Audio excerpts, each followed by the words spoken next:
And another cool thing that you can do when you're inside of the playground, specifically the agent playground, is you can actually go in and preview this behavior.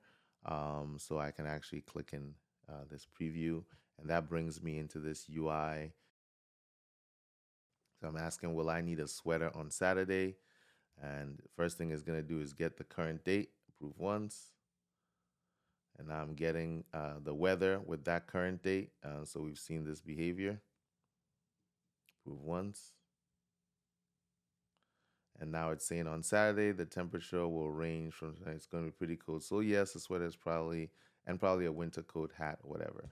So once again, the beauty and power of emergent programming, combining the AI and what the AI does and the reasoning with what's happening in terms of the data that the AI that you're providing to the AI to help it make the decision. Allows it to comprehensively create a pattern of behavior that it didn't originally have and that none of the internal parts have. So the agent itself inside of this UI in the playground does also offer a couple of things. You have your traces in here of every single conversation ID and what's happened for that conversation. You've got monitoring where you can look at what's happening, the requests coming in, and then you have evaluations where you can basically do some evaluations on the model to ensure that it's working as intended. And if I wanted to connect to this in code, I can also go over here and not preview the agent, but just view sample code. And that's going to bring out a little sample that tells you how to connect to it. And then inside of GitHub, you would also have a little sample application that you can use to actually do all the connecting to agents in whatever language it is that you want to. So now that we have this working on the cloud, how do we actually connect to it? Do we use the same patterns that we use when directly connecting with models to connect to the actual agents that are on the cloud? The short answer is no. There's actually a different paradigm for connecting to these agents and executing code on them. And a lot of that is what's shown when you're actually inside of Microsoft Foundry and you actually are in the agent and you open up the code view and set it to, in our case, C sharp, so you can see what's happening in C sharp. But in the interest of exhaustiveness, let's go ahead and let's actually create a client for the funny agent. Okay, so here is our agent client, and let's first of all set it as a startup, and then let's actually go in here and let's add a reference to a NuGet package. And I'm going to pull the package that I want to add the reference to from here. Over here, it says .NET add package azure.ai.projects. So I'm just going to go here and search for azure.ai.projects. And there we have it. And I'm just going to download that in here. Now, before we start with actually doing the coding side of it, now that we have the project set up, there is one thing that we need to do. And for any of these agents, what you're going to have to do is you're going to have an app registration that's associated with the agent. So to do that, you're going to go over to your Entra. That's it here, Microsoft Entra ID.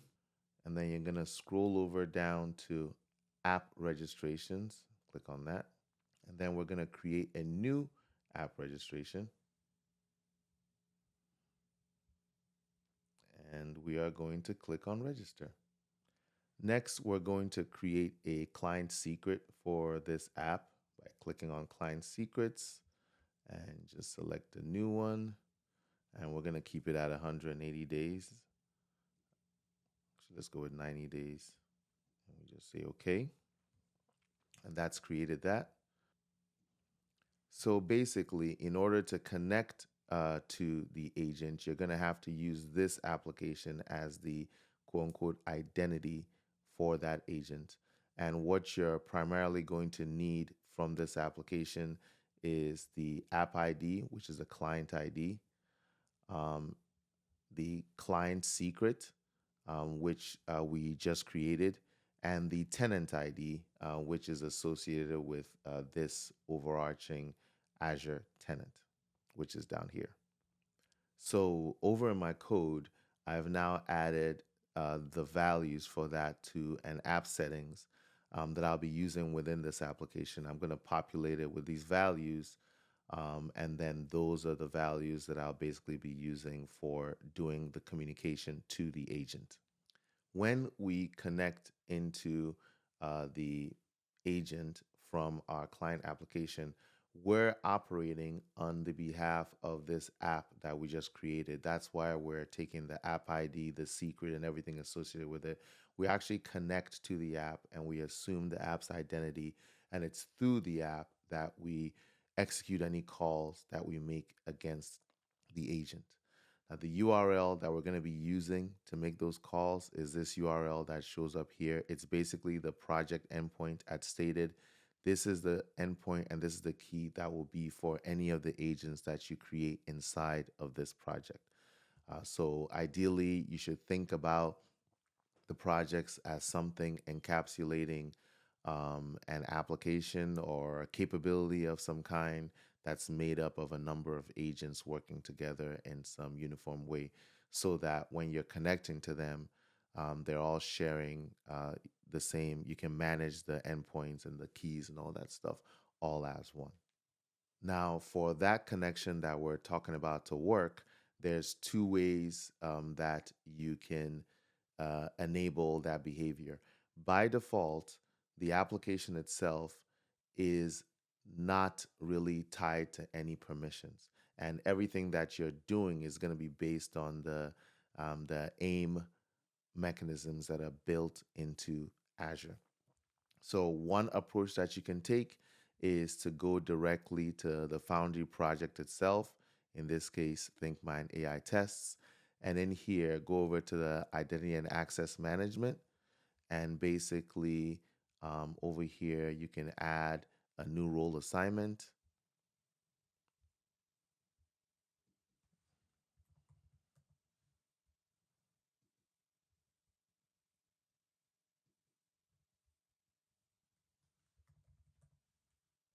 And in here, we take our funny app agent and we select it.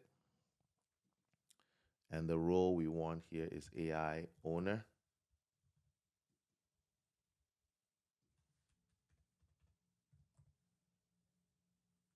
So AI owner over here, right? So we select AI owner, we go over here, we select that funny agent is gonna own it, we review and we accept it. And you're gonna have to be both AI user and AI owner in order to be able to interact with AI projects as an app. Because the permissions are all tied together with the Azure permissions, the way that you enable your AI app that you are going to be working through from your console application, the way you enable it to connect and be able to do all the things you want it to do is that you're going to have to actually go into your Foundry resource and you're going to have to use identity and access management to basically create a role for that application for this resource. And the two roles that you need to have for you to be able to interact with the resource are AI owner and AI user. So let's go ahead and let's create those. So we have AI owner here, and I'm going to select a member, and I want my funny agent. And I assign that role, and I'll do the same thing for the um, AI user.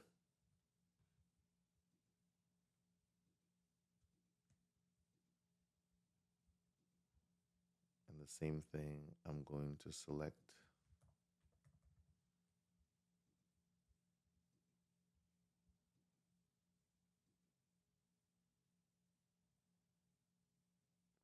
And those roles are now assigned. You can confirm that this has been added by going over to my project details. And if I scroll down and look at my users, you'll see that a Funny Agent app is an AI user, and a Funny Agent app is an AI owner. So basically, these are created, these are set, and these can now operate on the behalf of an application that knows the secret and all those things in order to be able to connect and communicate with this API. So over here in our code window again, we have some code that we have commented out, and I'm actually going to put it back in play, and then we can add all the appropriate using statements. So once we comment this out, we actually end up with something where we're getting all these red squigglies. And the reason why we're getting these squigglies is because we're going to need to enable preview features to use them, because all this stuff is all essentially in preview. So you can do that over here. And by the way, while we're at it, please note that the I'm actually using Azure AI Projects 1.2, not 1.0, which was what was previously being used. So here was the previous 1.1 was what was previously being used, but I've actually changed it to 1.2, and I'm actually getting that directly from here. If I go into Funny Agent 1 and I look at the code, you can see that the version that it's expecting is version 1.2, start like that. So that's the version that will work properly for the things that we're doing. And you only have to do this because this is not actually live. So it's a preview version of the framework, and that should take care of some of the squigglies. There we go. Actually took care of all of them, so that's perfect. So we've pretty much got everything set up at this point, and that client ID, tenant ID, and secret are being passed in. We have a cloud agent class.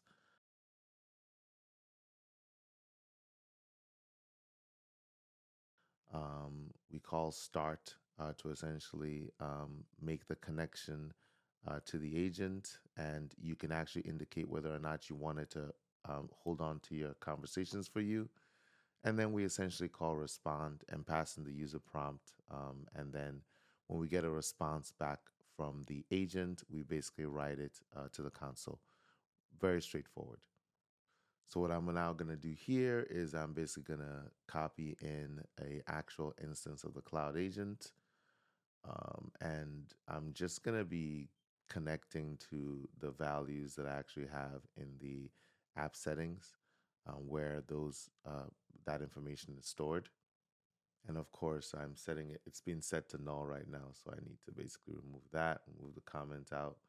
And then we're basically just going to create the same REPL loop as before.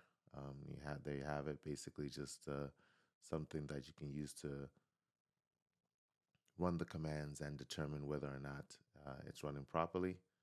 And in the end, I'm just going to copy what we say when the program ends. That's all, folks. The agent is done. Now, you would have noticed from the previous samples that any calls that we make into the agent require human approval. So if I'm, for example, to find out what day it is,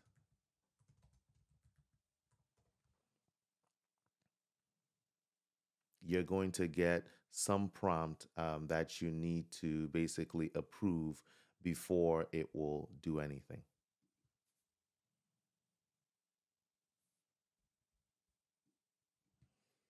So this is the default setting that you get when you first open up and basically leverage the MCP tool.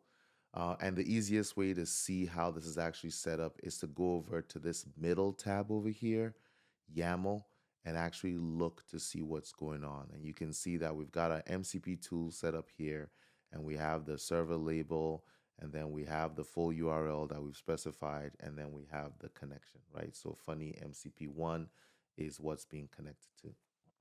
So for this agent, we actually can configure that tool to be able to allow it to allow for basically automated approvals. And the way you do that is you see over here for the tool, you see that ellipsis, you can click on that and you can click on configure. And then in here, what you're going to have to do is switch this over to say basically always approve all tools. So I think this is a typo that needs to be changed, Microsoft. But you select always approve all tools.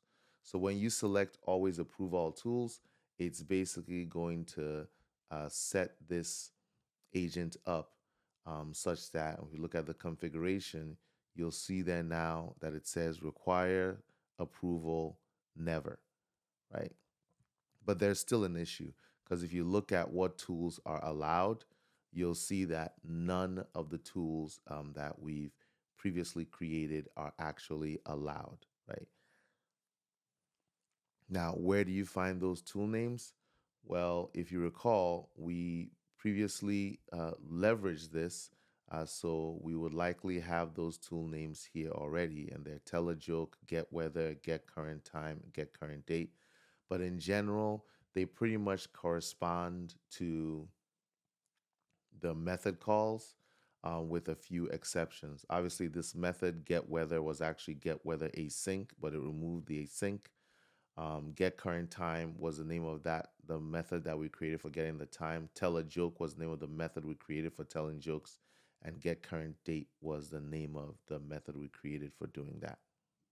And you can see it here. Here's tell a joke. Here's get current date. Here's get current time. And here's get weather async, which is being simplified to get weather. So going back here, what we now need to do is add those tools as allowed tools.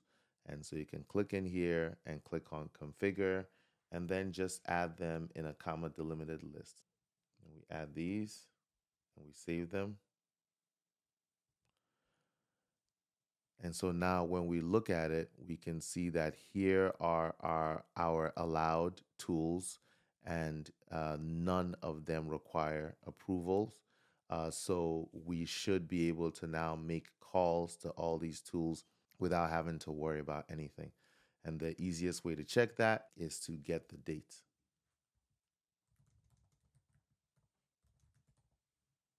Before I do that, I'm actually going to create a new chat just to make sure that it's all brand new.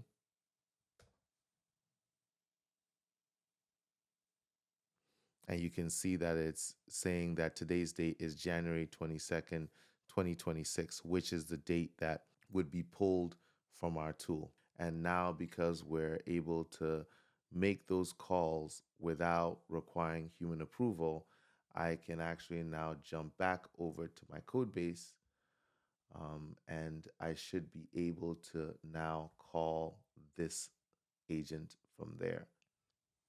And if I were to run this now, pointing at the current implementation of Funny Agent, and I ask what is today. Thanks for watching. In our next video, we're going to be delving into workflows and asking our agent other questions. Tune in.